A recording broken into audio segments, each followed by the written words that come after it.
صباح الخير. طبعا النهارده صاحيين متاخر، المفروض نصحى بدري عشان النهارده الجمعه، بس صحينا متاخر. انا صحيت بدري. نيلي بس اللي صحيت بدري في البيت، صحيت اول واحده في العماره. انا بس اللي صحيت متاخر النهارده عشان انا عارفه يعني ان هم يتاخروا. فالنهارده بس يا حبيبتي بس اروح الجزيره. رحت المزرعه يا جماعه. جزيره ايه؟ مزرعه. المزرعه. بس دلوقتي بقى رايحين عند ماما وعاملين اكل سمك، ده اكتر حاجه احنا بنحبها. استنونا بقى لما اوريكم الاكل عامل ازاي.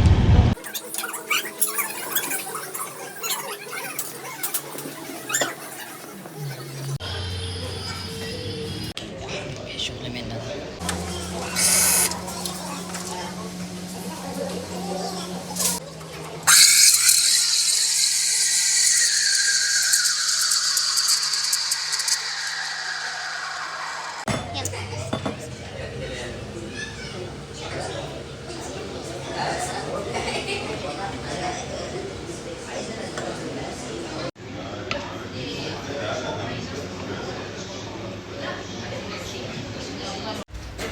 خلاص احنا دلوقتي خلصنا الغدا ونزلنا تحت الكافيه، عايزه اشرب نسكافيه بقى كده، هوريكم بقى هنا بيعملوا ازاي، هنشوف مع بعض.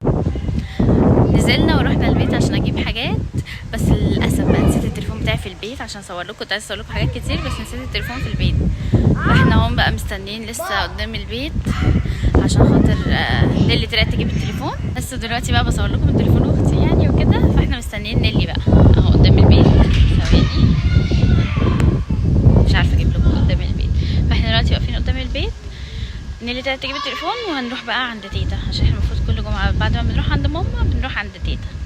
فهنروح عند تيتا وهحاول اصور لكم هناك، استنونا بقى.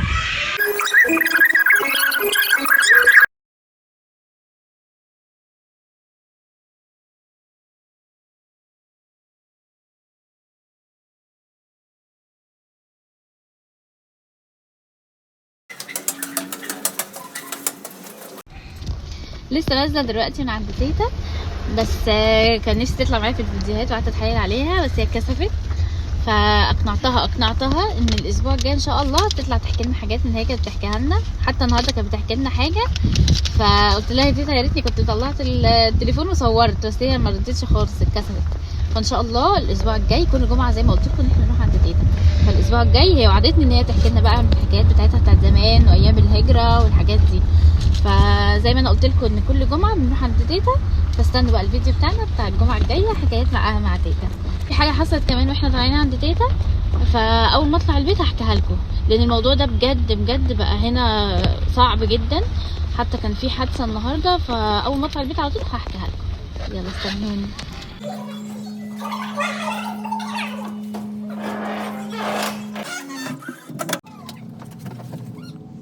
هلو اخيرا روحت البيت.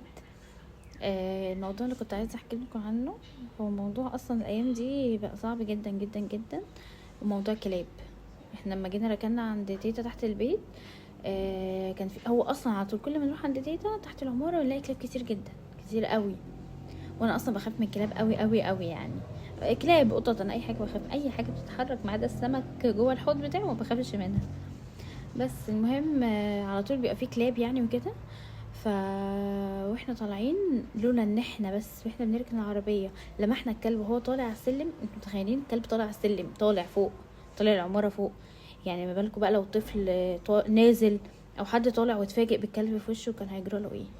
او انا مثلا واحده من الناس لو كنت طالعه ولقيت الكلب، مع انها حصلت معايا هحكي لكم برضه. بس المهم ما كناش عارفين ازاي هننزله، يعني احنا لو كنا شفناه كان هيحصل ايه. بس فزي ما قلت لكم لولا ان احنا ركننا العربيه وشفنا الكلب وهو طالع على السلالم ما كناش عارفين هنعمل ايه. المهم بدنا نبسبس شويه، ننور في العربيه شويه، مفيش اي الكلب مش راضي ينزل. طيب هنعمل ايه؟ بس راحت اختي بقى قالت خلاص انا هي ما بتخافش شويه، فراحت هي طالعه على السلالم قالت انا هطلع كده شويه وهنزله لكم بس انتوا ابعدوا يعني.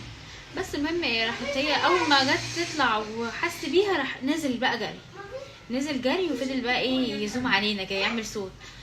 فالموضوع بجد بجد هنا بقى صعب جدا. وكمان كان في النهارده، يعني النهارده صحينا من النوم على حادثه بشعه. ولد يعني عنده 8 سنين نزل يصلي الجمعه، تمام، جنب البيت بالظبط، جنب البيت. الكلاب جريت وراه، عدته، راح الولد يعني بيجري على الشارع، راحت العربيه خبطاه وهو دلوقتي في المستشفى. كل ده برضو بسبب الكلاب. ولسه برضو من يومين كان في ولد برضو تاني كلاب برضو عدته. طب وبعدين بقى يا جماعه الحل ايه؟ يعني انا مش فاهمه ايه الحل. الناس اتجمعوا عملوا حاجه يجمعوا فيها الكلاب، ولما هيجمعوا الكلاب الناس بدات تقول لهم لا حرام والكلاب وما ينفعش وسيبوهم وحرام. طب وبالحل بقى ده مش حرام اللي بيحصل فينا ده؟ يعني بجد ده مش حرام؟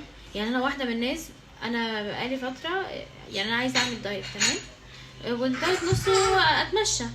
فانا مثلا عشان اتمشى انا بيني وما بين الشارع خطوه صغيره جدا، والشارع عندي منور وان انا امشي فيه. عشان اطلع الشارع في حته خايف مرعوبه من الكلاب. طب انا هعمل ايه بقى؟ كل مره كده ابقى عايزه اتمشى ما اعرفش اتمشى بسبب الكلاب. يعني هطلع الشارع اركن العربيه اتمشى وارجع تاني العربيه اروح البيت؟ ما هو ما ينفعش برضه. ما احنا لازم حل الموضوع ده، لازم نلاقي حل. موضوع الكلاب بجد كده. الموضوع بقى كنت عايزه احكي لكم عليه من كام سنه كده. كنا عند ناس يعني قرايبنا، وكان ابن اختي لسه صغير، يعني لسه كان عنده تقريبا 4 شهور، ونيلي كان عندها تقريبا 2 سنين، تمام. فانا شايلاه ونازله بيه على السلم، ونازله على السلم شايلاه، هو بيبي خالص، شايلاه ونازله بيه على السلم. انا اصلا زي ما قلت لكم عندي فوبيا من الكلاب. ونيلي نازله ورايا، انا نازله على السلم في الدور الثالث، لقيت الكلب طالع على السلم. يعني انتوا متخيلين انا نازله على السلم لقيت الكلب قصادي، اعمل ايه بقى؟ يعني في حاجه زي كده انا اعمل ايه؟ انا بصوا انا ما شفتش قدامي انا صوتت وطلعت اجري، حتى ما بصيتش نيلي فين. يعني انا طلعت وما شفتش نيلي اساسا فين. الموقف بجد يعني يعني لسه كنت بحكي لهم النهارده على الموقف ده بجد، ازاي ما اعرفش ازاي ده حصل، بس من كتر ما انا بخاف من الكلاب. فاللي عنده بقى كلاب، اللي عنده كلاب بقى في المحافظه بتاعته زي المحافظه بتاعتنا، يقول لنا يعني في حل حد عمله، في نتيجه اتغيرت. احنا الدنيا زي ما هي، بالذات كمان الحادثه زي ما قلت لكم بتاعت النهارده. بس في حاجه كمان عايزه اقول لكم عليها بقى بعيدا عن الموضوع ده خالص. اختي كل ما اطلب منها طلب ما بتعملوش. افرشي مفرش تعمل نفسها مش سامعه، هاتي حاجه تعمل نفسها مش بتسمع. كل حاجه. لسه دلوقتي حالا بقول لها يا ساره حطي البيبسي في الثلاجه عشان احنا جايبين اكل، بصور لكم صح الاكل. اقول لها حطي البيبسي في الثلاجه، والله العظيم البيبسي هي زي ما هي. نفسي تعمل حاجه من اللي بقول لها عليها، بتشيل، بصوا بتشيل ودانها خالص اكنها ما بتسمعش، لا ترى لا ارى لا اسمع لا اتكلم، هي دي. فاستنوا بس اقول لكم عايزاكم تدعوا للولد في الكومنتات، واللي حصل له حاجه زي كده يكتب لنا، ماشي. عايزاكم تشجعوني بقى كومنتات كتير. وطبعا الاكل النهارده الفري يا جماعه، يوم الجمعه والسبت فري بعيدا عن الدايت، وبقى اصور لكم كمان بس اتشجع بس وابتدي اعمل دايت. وبس بقى كده، باي.